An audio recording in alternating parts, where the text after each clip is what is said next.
Boa noite, meus irmãos, graça e paz, em nome de Jesus. Nós queremos agradecer mais uma vez pela oportunidade que nós temos de, nesta noite, podermos buscar, a presença de Deus, num momento especial em que nós vamos aqui aprender e falar um pouco mais sobre música.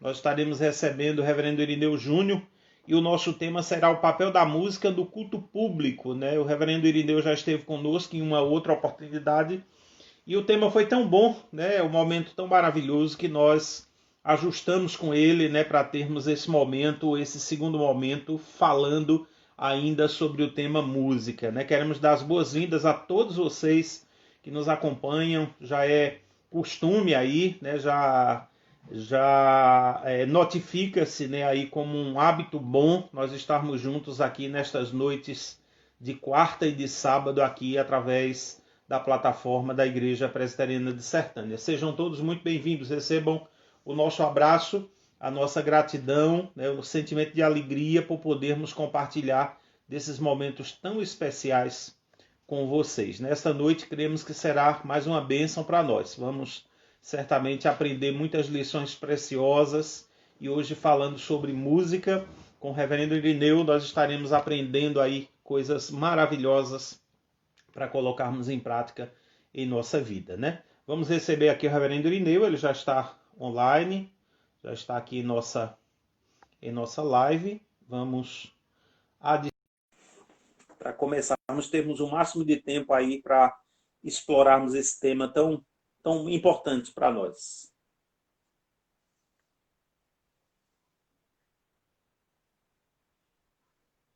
Vamos aguardar aqui. Boa noite, reverendo Irineu. Tudo na paz? Tudo na paz, graças a Deus. Tudo em paz, por aí também? Graças a Deus, tudo tranquilo. Vamos Tudo aqui tranquilo. na luta. Reverendo, alegria mais uma vez tê-lo conosco, para tratarmos de um assunto tão importante, na vida da igreja, na vida de nós cristãos, é falarmos aí sobre música. Agradecemos mais uma vez a disposição de estar conosco, um privilégio para nós tê-lo aqui em mais uma programação nossa, Nós vamos orar, vamos fazer uma oração. Eu vou deixar o pastor à vontade para trabalhar aí o tema proposto para esta noite. Amém. Senhor Deus, nosso Pai, nós queremos, ó Deus, te bendizer, queremos te exaltar, ó Deus, tu és o Deus eterno, o Deus das nossas vidas, o Deus que tem conduzido o teu povo em todo o tempo, e nós, ó Deus, nos alegramos por sermos os teus servos, por termos sido chamados pelo Senhor para te servir, ó Deus, para prestar-te, ó Deus, o culto, a adoração, para entregarmos, ó Deus, as nossas vidas em tuas mãos.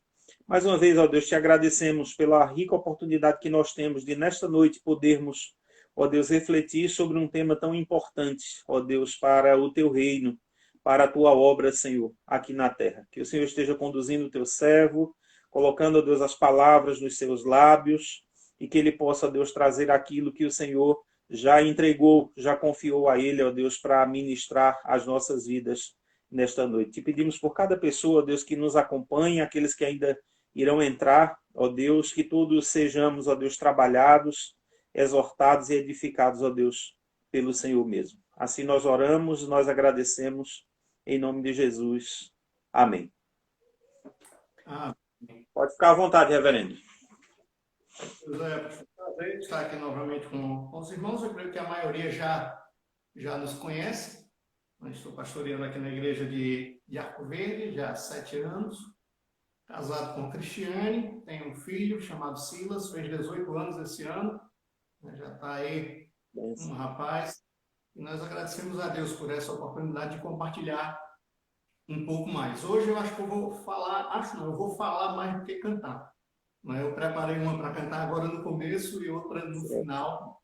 A gente vai se dedicar mais aqui a falar, porque o nosso tema hoje ele se propõe a ser mais falado do que cantado, porque embora envolva música, mas seria essa questão do papel da música, do lugar da música, da função da música no culto, que parte no culto ela ocupa, como é que ela participa então do culto, onde é que ela entra no culto, de fato ela deve fazer parte do culto, como então a gente pensar essa questão da música A gente vai tocar rapidamente na questão da salmodia exclusiva, não é? Como é que a gente vê essa questão da salmodia exclusiva, como música e apenas ela pode ser cantada no culto.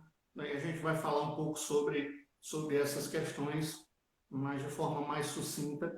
E pensando na música no culto, a gente preparou então duas músicas para a gente pensar nessa relação. Uma que é do nosso inário, né, do nosso inário Novo Cântico, e alguns têm criticado o uso do inário, dizendo, por exemplo, que o inário é algo já ultrapassado, é algo retrógrado, é algo do passado, e não deveria mais ser usado nos nossos cultos, que as letras são difíceis, que tem palavras que a gente nem entende o que é que elas querem dizer, o que é que elas significam, né? Como, por exemplo, no fragoso ao cantio, né? Então, o que é que significa no fragoso ao cantio? Então, seriam músicas já ultrapassadas e que a gente não deveria cantar, né? E a gente tem uma opinião diferente dessa, a gente acha que a gente deve sim cantar, mas são músicas belíssimas, têm letras muito belas que falam da palavra de Deus, que nos ensinam a verdade de Deus e elas devem ser cantadas. E um dos momentos que nós temos na nossa liturgia é a questão do perdão, a necessidade que nós temos de confessar a Deus o nosso pecado, de colocarmos diante dele, então, a nossa vida, pedindo perdão. E tem uma música belíssima no nosso cenário que tem exatamente esse título, Perdão. E nós vamos cantá-la agora, nesse instante.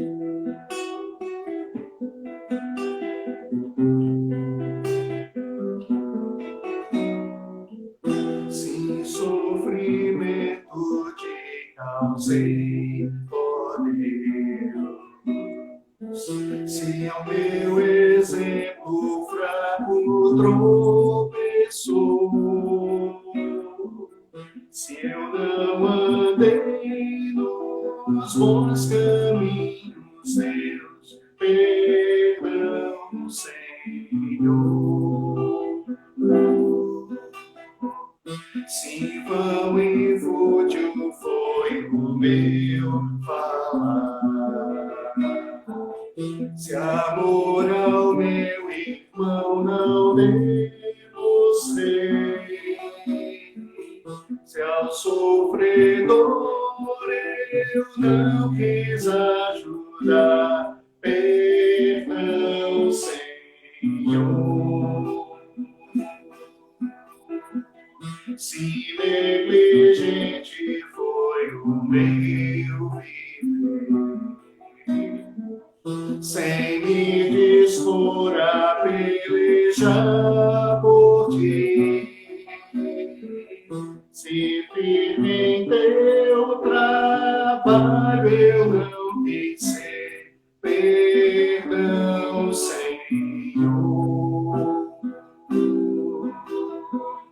Escuta, Deus, a minha oração e vem livrar-me do pecado vil. Renova esse pobre coração. Amém, Senhor.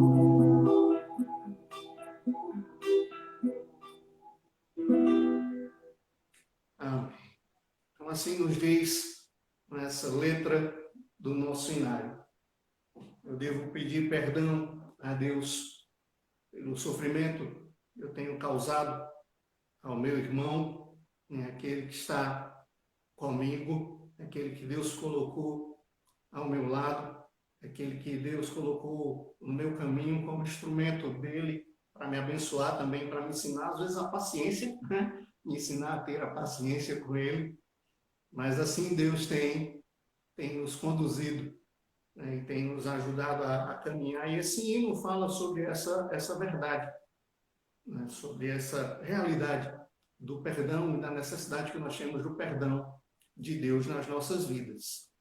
Quando pensamos em música, em culto, né, em culto público e a música e o papel dela nesse culto público, nós não poderíamos deixar de pensar nos nossos princípios de liturgia e começar a entender primeiro o que é que nós entendemos como culto, né? Como culto público, como esse culto que é, então, prestado a Deus de forma pública.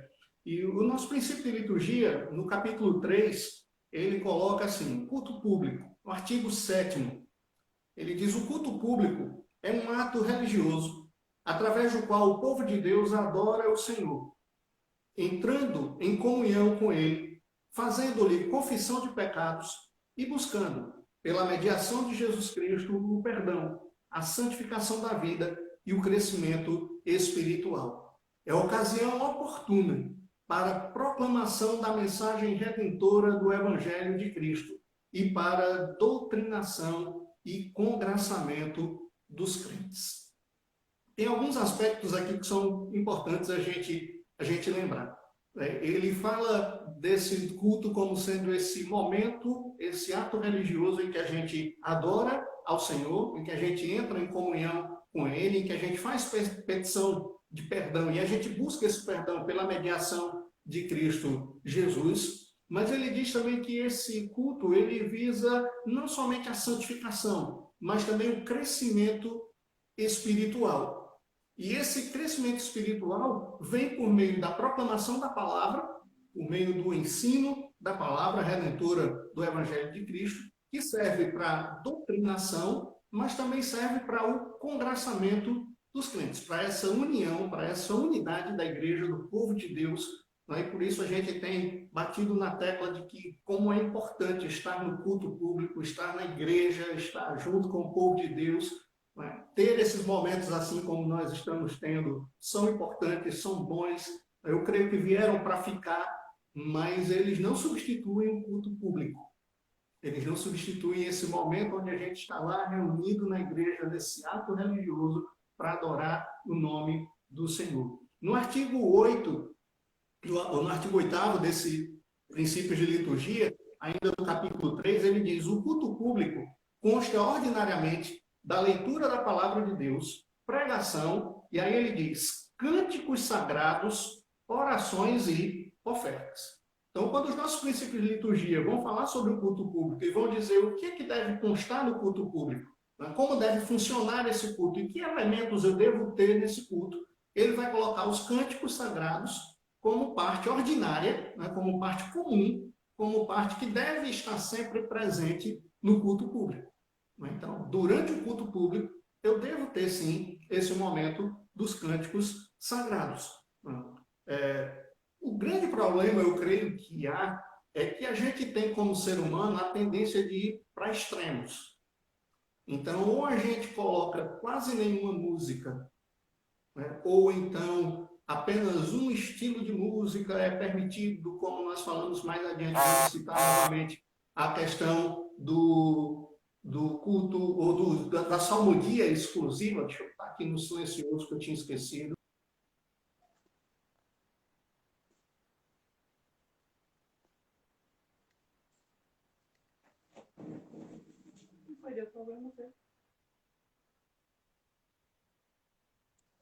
Ok. Voltou. Por outro lado, a gente vê que também há um extremo onde a gente passa 2h30 cantando e depois apenas 10 minutos de pregação da palavra do Senhor. O culto é muito mais música do que palavra de Deus e adoração. Então é como se o culto não tivesse essas outras partes de leitura da palavra, de pregação, de oração, de ofertas, de sacramentos. É apenas música. O culto é 99% música. E isso também não é o que nós devemos fazer, nem o que nos ensina os nossos princípios de liturgia. Outra coisa que é importante a gente pensar quando pensa em culto público e quando pensa em princípios de liturgia e quando pensa na Igreja Presbiteriana do Brasil, é que como Igreja Presbiteriana nós temos esses princípios de liturgia que deveríamos seguir.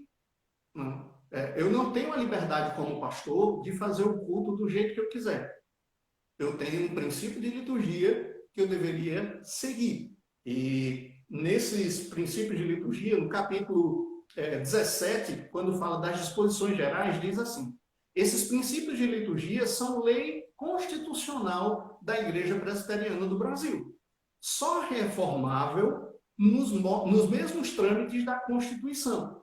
E assim, pela autoridade que recebemos, determinamos que estes princípios de liturgia sejam divulgados e fielmente cumpridos em todo o território da Igreja Presbiteriana do Brasil. Então, às vezes, a gente esquece isso também, e parece que cada igreja pode fazer a liturgia do jeito que ela quiser, pode fazer o culto do jeito que ela quiser, pode cantar na hora que ela quiser, pode pregar na hora que ela quiser, pode fazer o que ela quiser. Mas a gente vê que não. Como Igreja Presbiteriana do Brasil, a gente tem princípios de liturgia e nós deveríamos seguir esses princípios para que nós tivéssemos essa unidade como igreja, nós estivéssemos falando a mesma língua, pregando a mesma coisa, ensinando a mesma coisa, né, vivenciando esses mesmos princípios. E por isso a gente encontra essas distinções entre tempo de música, quantidade de música, né, entre tipos de músicas que são cantados. A gente encontra cada igreja querendo montar o seu próprio estilo de culto e fazer do seu jeito.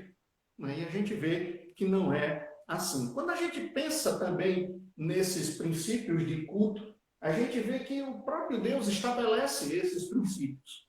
Quando a gente fala de culto aqui na igreja, eu gosto sempre de lembrar o livro de Levíticos, capítulo 8, 9 e 10, que é aquele momento em que Moisés está sendo instruído por Deus e vai instituir o sacerdócio, né, com Arão e com os seus filhos, e vai então ali consagrar Arão e os seus filhos para o sacerdócio. E é interessante a gente ver como acontece esse momento. No capítulo 8 de Levítico, versículo 4, diz assim: fez, pois, Moisés como o Senhor lhe ordenara. No versículo 5, vai dizer: e isto é o que o Senhor ordenou que se fizesse. No versículo 9, termina dizendo: como o Senhor ordenara a Moisés. Versículo 13, termina também dizendo: como o Senhor lhe ordenara. No versículo 17, diz: como o Senhor ordenara a Moisés. No versículo 21, como o Senhor ordenara a Moisés. Versículo 29, como o Senhor lhe ordenara. Versículo 34, como se fez nesse dia, assim o Senhor ordenou se fizesse expiação por vós. Versículo 35, porque assim me foi ordenado. Versículo 36, e Arão e seus filhos fizeram todas as coisas que o Senhor ordenara por intermédio de Moisés. Capítulo 9, versículo 6, diz: esta coisa que o Senhor ordenou, fareis, e a glória do Senhor vos aparecerá. No versículo 7, como ordenou o Senhor. No versículo 10, como o Senhor ordenara a Moisés. No versículo 16, e ofereceu segundo o rito. No versículo 21, como Moisés tinha ordenado. Versículo 23, então Moisés e Arão entraram na tenda da congregação. Saindo, abençoaram o povo, e aí a glória do Senhor apareceu a todo o povo. Capítulo 10, versículo 1, final do versículo 1, diz o que Nadab e Abiú vão fazer o que o Senhor não ordenara. E aí o que acontece com Nadab e Abiú? Eles são mortos, porque fizeram o que o Senhor não ordenara. Versículo 5 vai dizer: como Moisés tinha dito. Versículo 7 diz: e fizeram conforme a palavra de Moisés. E assim a gente vai ver, versículo 11, também, versículo 13, versículo 15, versículo 18, todos esses versículos vão nos trazer essa ideia de que tudo estava sendo feito como o Senhor ordenara que se fizesse. No momento que se fez algo diferente do que o Senhor havia ordenado, houve então a punição e a morte.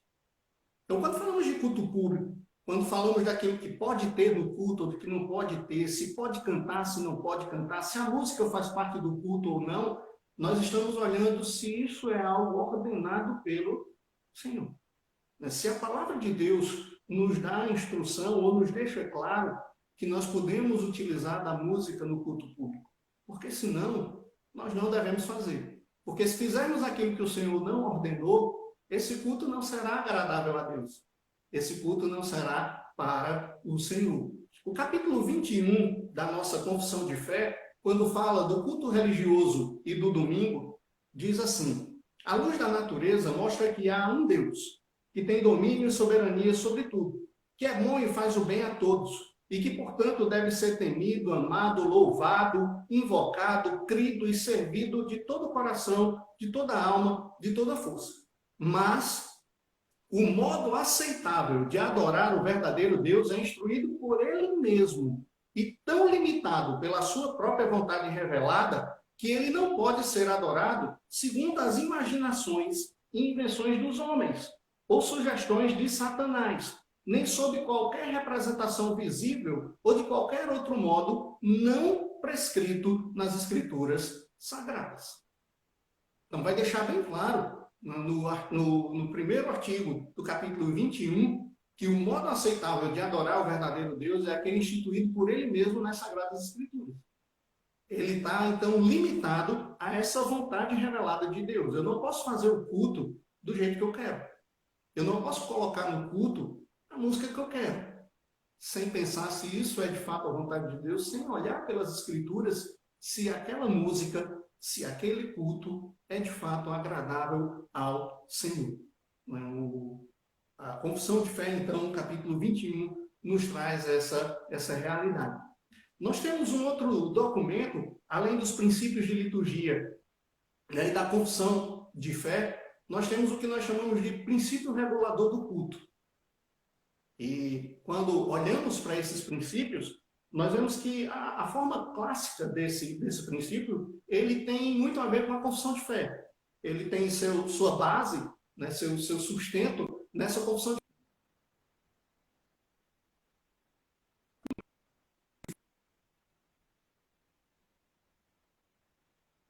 E o princípio regulador do culto vai, em suma, afirmar apenas isso, dizendo assim: o verdadeiro culto é aquele ordenado somente por Deus. Em um ato lógico, eu vou entender que o culto falso é aquele que Deus não ordenou. Se o verdadeiro é o que Deus ordenou, o falso é então o que Deus não ordenou. Era um conceito puritano também de culto, né? E aí a gente tem princípios de liturgia, a gente tem confissão de fé, a gente tem princípio regulador do culto, a gente tem a ideia puritana de culto, com um homem chamado Samuel Waldron, e ele diz assim: a adoração para o crente deve ser uma expressão do amor de Deus, retornando para Ele mesmo. Temos de expressar-lhe quão maravilhoso e bendito Ele é. Portanto, é impossível adorá-lo através de invenções e ingenuidades dos homens. É impossível adorá-lo em uma atmosfera que não foi estabelecida e ordenada pela sua palavra. Então, quando a gente pensa em culto público, quando a gente pensa nesses princípios de culto, né, seja ele os princípios de liturgia da Igreja Presbiteriana do Brasil, sejam eles a Confissão de Fé de Westminster, que são adotados pela Igreja Presbiteriana do Brasil como símbolos de fé, sejam eles o princípio regulador do culto, que surge lá com a Reforma Protestante, sejam os puritanos que foram defensores dessa Reforma Protestante, um grupo que nos trouxe grandes ensinos da Palavra de Deus, nós vemos que o culto público ele está regido e dirigido pela vontade do próprio Deus. Mas nós não temos como fugir dessa realidade. Nós só podemos fazer e ter no culto aquilo que é ordenado pelo Senhor, né? Aquilo que é ordenado pelo próprio Deus. A explanação do reformador de Estrasburgo, chamado Martin Bucer, sobre princípio regulador do culto, diz assim: nada deve ser introduzido ou realizado nas igrejas de Cristo sem que uma razão plausível possa ser dada a partir da palavra de Deus. Então ele diz, quando eu penso em culto público, quando eu penso nesses atos que podem ser realizados no culto público, eu só posso introduzir alguma coisa nesse culto se a palavra de Deus me der uma razão plausível. Mas se eu puder encontrar na palavra de Deus uma razão plausível para que isso aconteça. E qual seria, então, o papel da música no culto? Eu encontro nas Escrituras uma razão plausível para usar música no culto? Né? E qual seria, então, o papel dessa música no culto? Se a gente olha para o Novo Testamento, a gente vai encontrar um texto de Paulo que deixa de forma bem clara essa participação da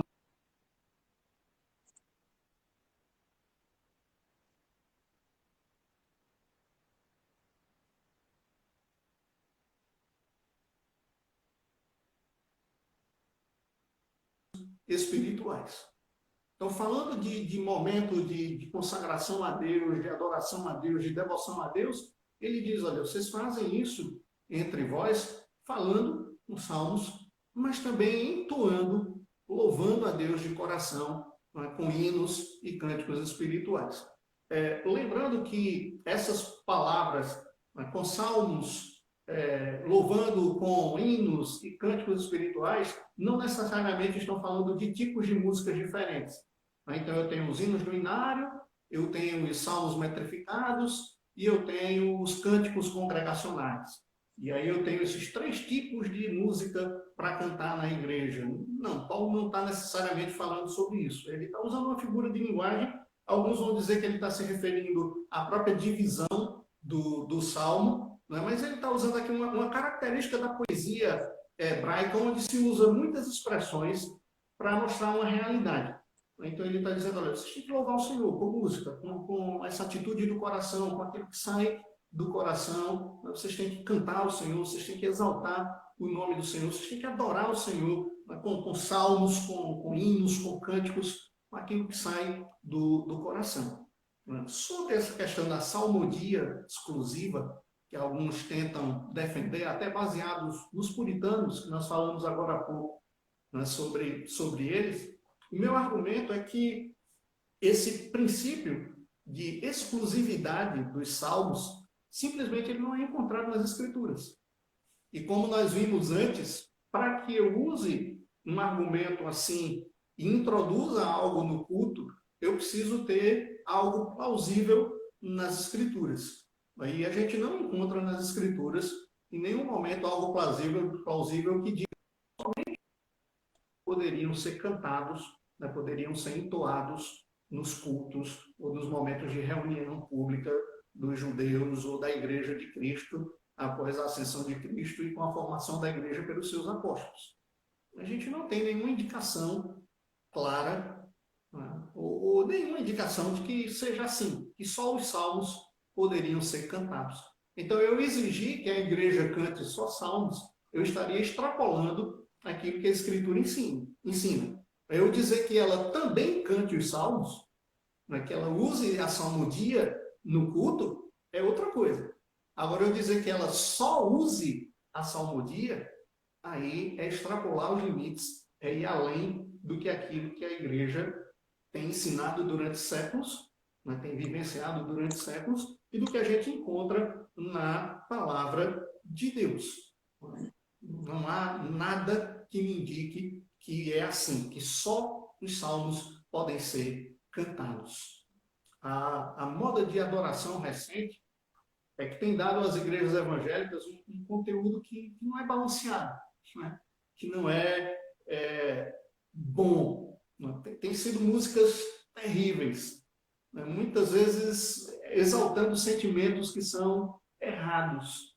A inódia, o cântico dos hinos, como nós acabamos de cantar aqui no começo, tem sido substituído por repetições cíclicas, por mantras intermináveis, né? Músicas que começam e que não terminam nunca mais, e que repetem, e você fica cansado de ouvir aquela repetição, e parece que as músicas hoje em dia têm sido muito mais voltadas para esse tipo, né, do que, de fato, para um louvor e uma adoração a Deus.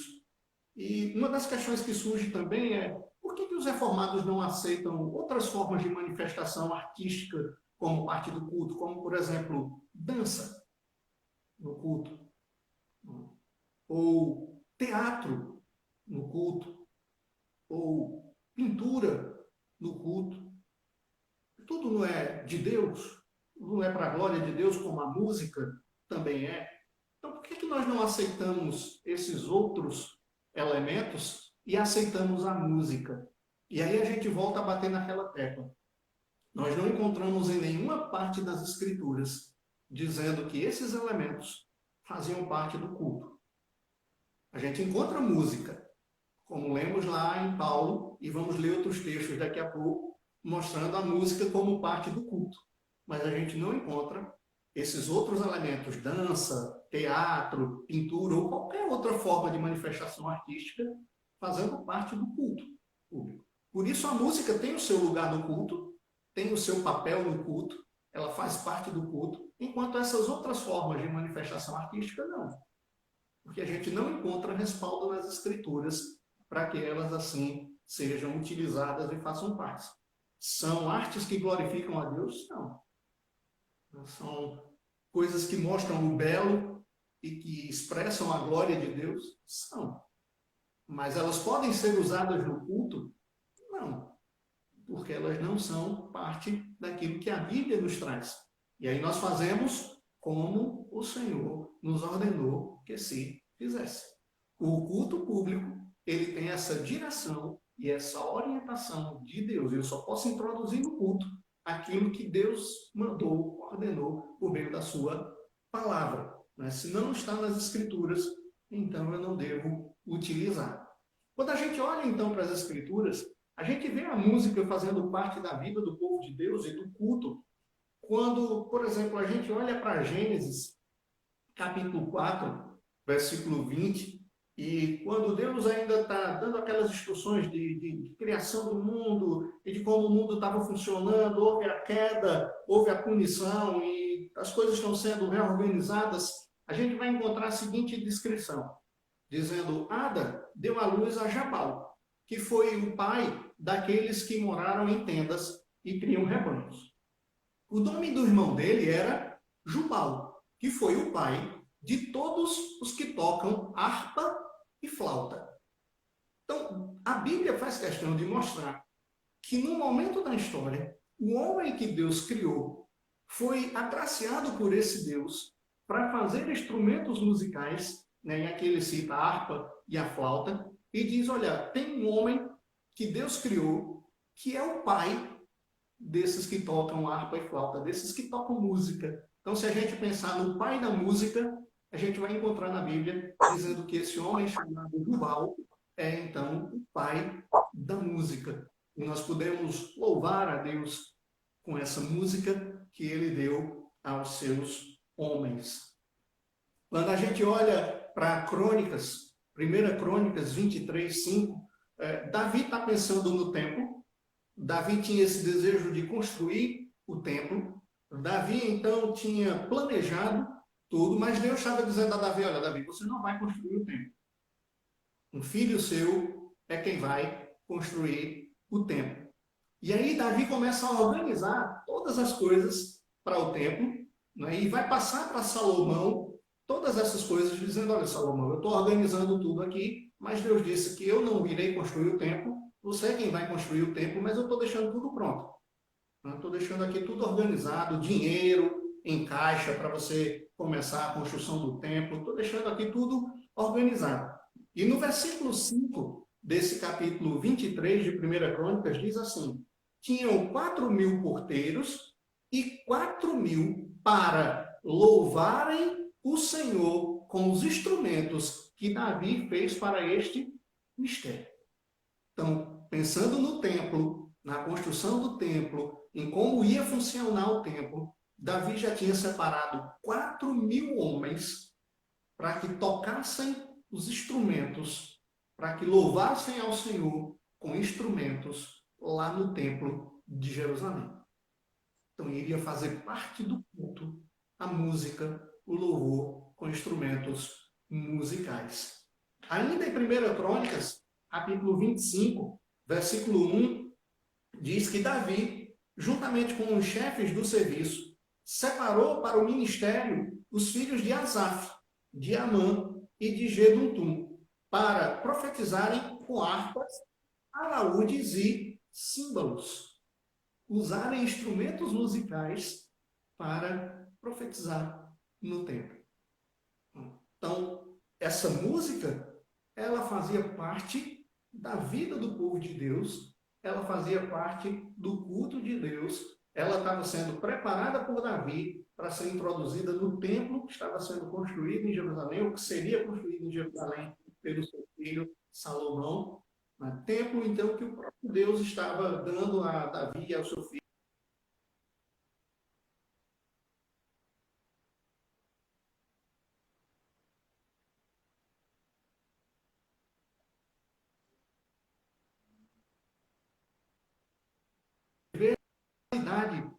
A música, né, do culto, no culto sendo mostrada. E é interessante, quando a gente vai para o último livro da Bíblia, quando a gente vai lá para o livro de Apocalipse, a gente vê que essa música também faz parte da adoração no céu, do povo no céu, ou dos anjos do Senhor no céu. Apocalipse 5, versículos de 8 a 10, diz assim: Ao recebê-lo, os 4 seres viventes e os 24 anciãos prostraram-se diante do Cordeiro. E aí vai dizer, cada um deles tinha uma harpa e taças de ouro, cheias de incenso, que são as orações dos santos. E eles cantavam um cântico novo. Tu és digno de receber o livro, de abrir os seus selos, pois foste morto e com teu sangue compraste para Deus homens de toda tribo, língua, povo e nação. Tu os constituíste reino e sacerdote para o nosso Deus, e eles reinarão sobre a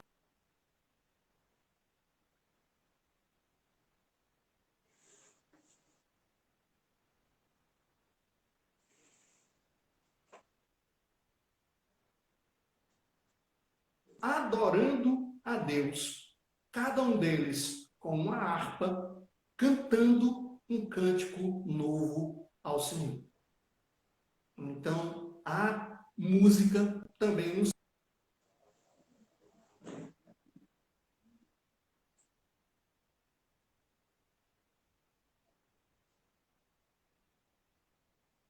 e com ele 144 mil, que traziam escritos na testa o nome dele e o nome do seu pai. Ouvi um som do céu.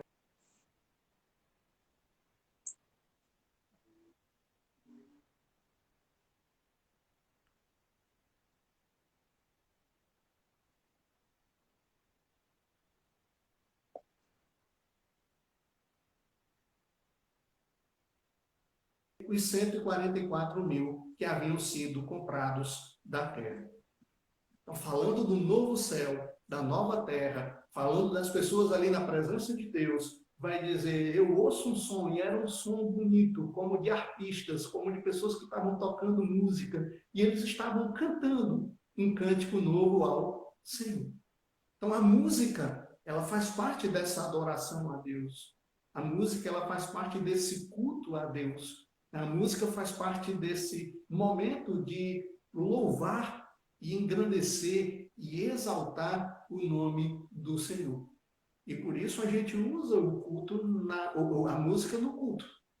A gente vê que há, então, essa possibilidade, sim, de se usar a música no culto. A grande questão é que a música no culto, ela tem uma função, ela tem um papel. Ela não está ali simplesmente para tornar o culto mais agradável, para tornar o culto mais bonito, ou para distrair e divertir quem está ali no culto. Ela tem um papel, e o papel dela é edificar a igreja. Para que a música edifique, ela precisa, então, cumprir alguns requisitos. Se as músicas não cumprirem esses requisitos, elas não vão poder edificar, de fato, a igreja. Elas perdem, assim, a sua razão de ser, né, e de estar ali dentro da igreja, dentro do culto. Então, quando nós vamos escolher as músicas, nós devemos escolher músicas que possam edificar os irmãos. Elas devem apresentar de modo claro aos irmãos a palavra de Deus para que eles sejam edificados e para que o próprio Deus seja honrado.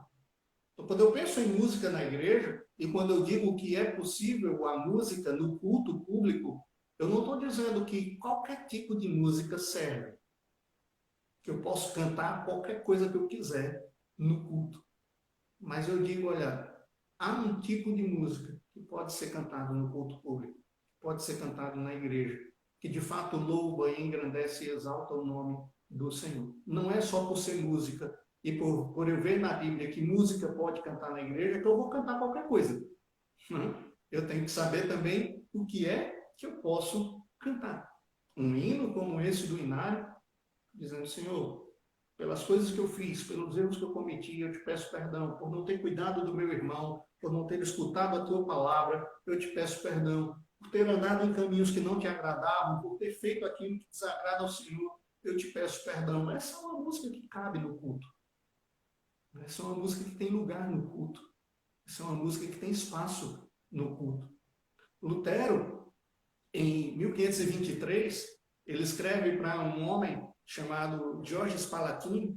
Ele foi um humanista, jurista, teólogo, um reformador, um historiador alemão. E nessa carta, Lutero escreve o seguinte: o cântico congregacional só atingirá o seu objetivo se a palavra de Deus puder ser anunciada, absorvida e preservada pelo povo por meio dele.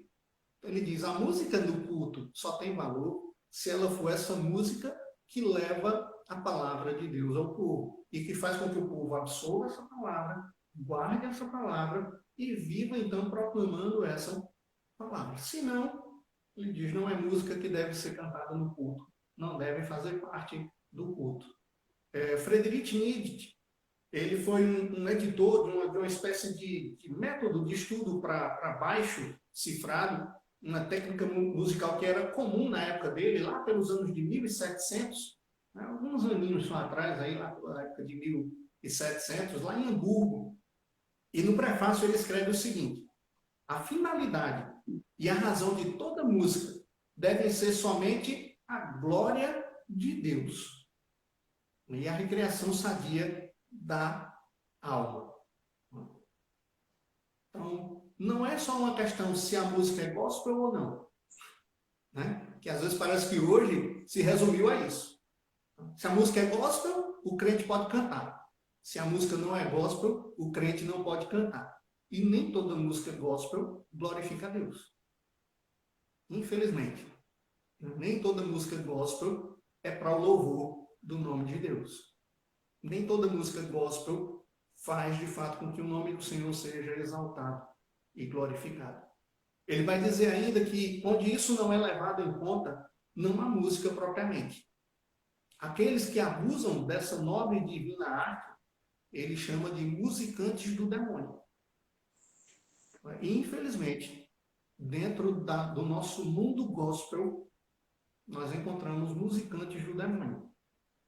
Estão escrevendo músicas, colocando o nome de gospel e o nome de Deus, mas que de fato não glorificam o nome do Senhor. E essa música não deve fazer parte do culto. Não devem fazer parte da liturgia das nossas igrejas. A música, infelizmente, ela não tem sido mais serva da palavra de Deus. Ela tem se tornado muito mais um espetáculo nos cultos. É jogo de luz, né? O som cheio de efeitos, né? Para poder induzir coisas. Não cantamos mais teologia cristã, bíblica, reformada. Cantamos aquilo que agrada o povo. Cantamos aquilo que agrada o outro. Cantamos aquilo que agrada um grupo da igreja. Não cantamos mais a nossa fé. Não cantamos mais aquilo que de fato devemos crer. Ou não cantamos mais mostrando a forma como devemos crer na palavra de Deus. Cantamos qualquer cântico. Produzimos qualquer coisa. ouvimos e trazemos para dentro da igreja, né, qualquer tipo de música que diz qualquer coisa. Mantras, repetições, nos deixam felizes, nos deixam emocionalmente, né, satisfeitos, mas que de fato não glorificam a Deus, não contribuem para o culto ao Senhor, não contribuem para a vontade de Deus ser manifestada. E pensando nesse papel da música na igreja, no culto, muitos evangélicos vão sustentar que a música é neutra. E a música não tem a capacidade de transmitir uma ideia moral por si só. E de acordo, então, com essa ideia e com esse pensamento, o que faz uma música apropriada para o culto é a letra. Então, a música, ela não tem um estilo, não tem um estilo musical próprio, ou um formato próprio, ou um recurso artístico próprio, ou uma melodia própria, mas qualquer coisa serviria, desde que eu coloque uma letra evangélica.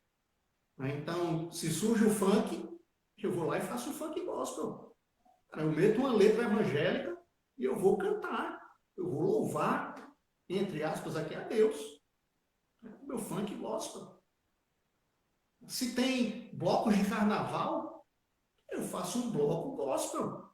Eu vou pro meio da rua, pular carnaval. Mas eu boto uma letra evangélica. Uma letra que fale lá o nome de Deus. E aí tá tudo certo. Fica à vontade. Faça o que quiser. E a gente vê que não é assim que a palavra de Deus ensina. De acordo com muitos, se a letra for evangélica, não importa o ritmo, não importa a harmonia, não importa a associação cultural, não importa a performance do artista lá na frente. Se aquela música tem uma letra evangélica, então ela é cristã, ela é adequada para o culto. Não importa se o cara está lá, né, fazendo aquele solo na guitarra que ninguém está ouvindo mais nada dentro da igreja. Só está ouvindo a distorção do pedal da guitarra lá que ele colocou. Se o bater, ele está mais nem sentado no banquinho. Chega a estar em pé, batendo lá, mas ele está louvando a Deus. Aquilo é a expressão do louvor dele a Deus. A música o levou a esse estágio aí de adoração ao Senhor. Então deixa o cara bater à vontade. Como se essas coisas não fossem importantes. E aí, se tem uma letra evangélica, uma letra que fala o nome de Deus, pode tudo. Fique à vontade. Afirma o apóstolo Paulo lá em Gálatas, ou em Efésios, um texto que nós lemos no começo. Nós deveríamos pensar como Bach. Bach, ele como músico, ele musicou o credo apostólico. E ele colocou essa tristeza e esse lamento do credo no seu chamado Crucifixus. Ele colocou a glória e a vitória de Deus numa música chamada Et Resurrexit, que vai falar da ressurreição de Cristo, da morte de Cristo, né, daquele momento em que o Senhor ali ressurge dentre os mortos, e ele usa do recurso musical que ele conhecia, que era grande, porque ele era um grande musicista, um grande compositor, e ele faz isso para a glória de Deus. A música que edifica é a música cuja letra transmite essa genuína verdade do Evangelho, acompanhada por uma melodia que não é por um ritmo sem a agitação da loucura, por uma harmonia que seja bem equilibrada.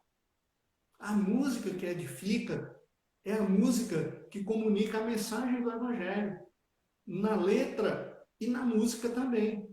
Não havendo uma divergência de informações entre a poesia e a música, entre a letra e o que está sendo feito ali com os instrumentos musicais. A música no culto ela é permitida, mas ela tem os seus limites. Parece que a gente perdeu essa noção do que é belo. E agora qualquer música serve. Qualquer música pode ser cantada na igreja. qualquer música é admirada como música de Deus. E nós temos notado que grupos evangélicos têm usado certos recursos musicais muito mais para provocar fortes emoções, né, do que, de fato, para louvar a Deus. E a música ela não deve ser usada no culto com essa intenção de manipular pessoas. Esse não é o papel da música no culto. Manipular a emoção das pessoas. Então eu passo grande tempo ali cantando aquela música, ou o pastor falando com aquele fundo musical, com aquela coisa para ir manipulando a mente das pessoas até que elas entrem em transe hipnótico. Então, o papel da música no culto não é esse. A função da música no culto não é esse. Ela deve ser mais simples do que complicada. Ela deve ter uma mensagem clara. Ela deve ter um conteúdo bíblico. Ela deve ter esse conteúdo que é colocado de um modo que é aceitável, que é entendível. E um músico cristão, ele tem que aprender a sustentar com clareza os acordes que ele está ali tocando. A música da igreja, ela deve então edificar, ou ela não cumprirá o papel que ela tem no culto. Mas se ela não for para edificar, ela não vai cumprir o papel que ela tem no culto. E para encerrar, nós gostaríamos de citar novamente Lutero e encerrar com essas frases que nós citamos quando fizemos uma live sobre teologia e música. E Lutero vai dizer assim: o papel da música, né, no culto, nesse momento de adoração a Deus, ele deve ser explicatio textos. Ou seja, uma música que faça a exegese do texto bíblico, que explique o texto bíblico ao povo. E ele diz, ela também deve ser predicatio sonora. Deve ser uma música que prega o texto sagrado através de sons. Era nessa concepção do reformador Martinho Lutero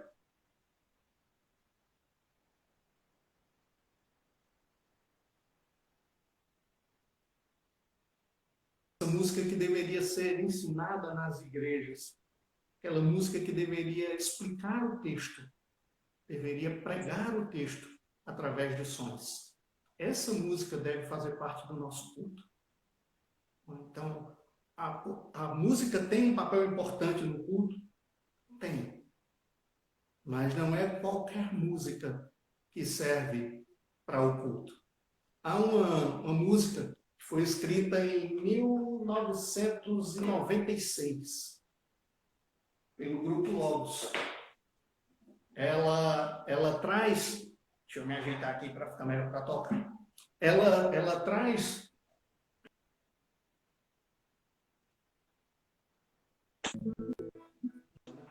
e eu vou encerrar então cantando essa música.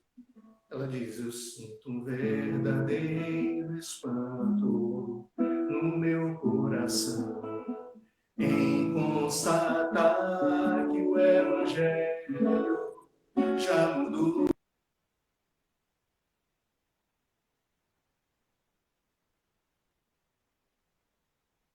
E Senhor, como ele tem que ser. Mas o verdadeiro Evangelho exalta Deus, e ele é tão claro como a água que eu bebi, e não se negocia sua essência e poder, se camuflado a excelência perderá. O Evangelho que desvenda os nossos olhos e desamarra todo nó que já se fez. Porém, ninguém será liberto sem que clame, arrependido aos pés de Cristo, o Rei dos Reis.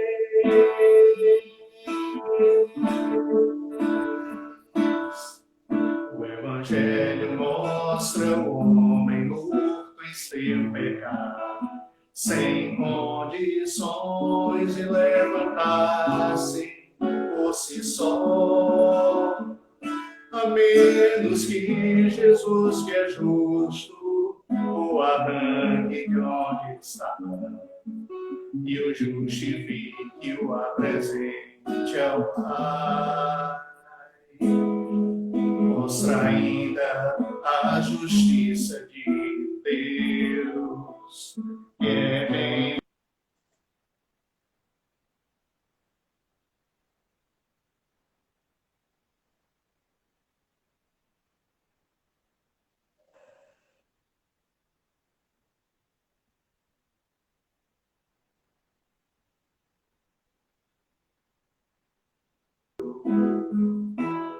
E é por isso que eu não posso me esquecer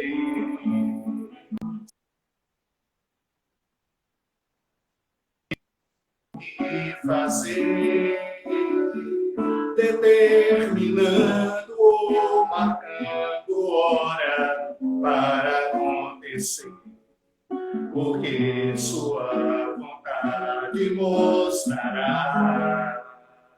O Evangelho que desvenda os nossos olhos e desamarra todo nó que já se fez.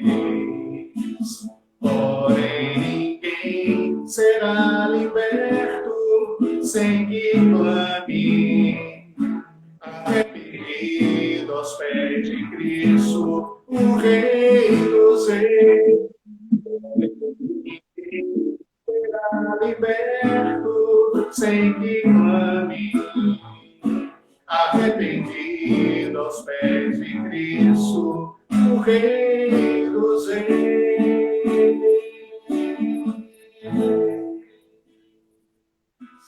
Amém. Amém. Então, esse tipo de música é que mostra esse verdadeiro evangelho, é que deve ser cantada no nosso culto, na nossa igreja, deve fazer parte da nossa vida. Deus, assim, nos abençoe. Amém. Amém. Muito bom, reverendo, muito bom. Palavra abençoada aí, palavra instrutiva, né, de muita instrução para nós.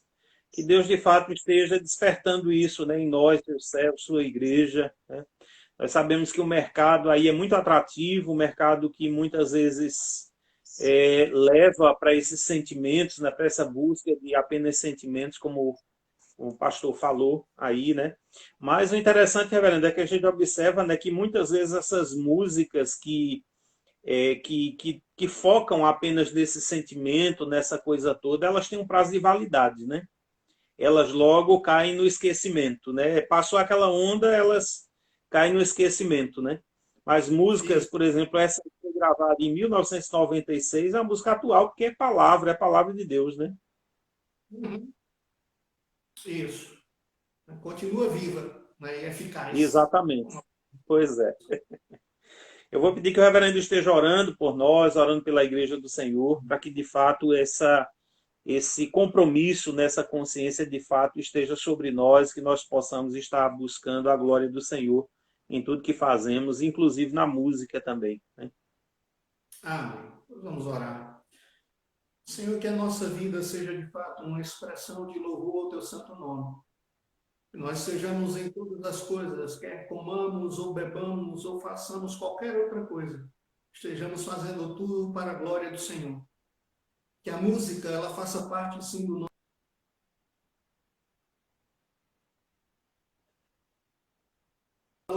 da tua palavra, que sejam enraizadas e que sejam, ó Pai, arraigadas nesses princípios do Evangelho, que expressem a doutrina dos apóstolos, que fale do que o Senhor Jesus nos começou a nos ensinar a fazer e que nós devemos proclamar e anunciar a todos os povos.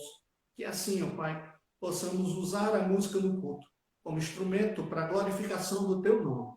Oramos assim agradecidos ao Senhor, pedindo a tua bênção sobre cada um de nós, pedindo o teu cuidado sobre as nossas vidas e orando em nome de Jesus. Amém. Amém. Amém. Bem, reverendo, um abração, viu? O nosso tempo está fechando aí.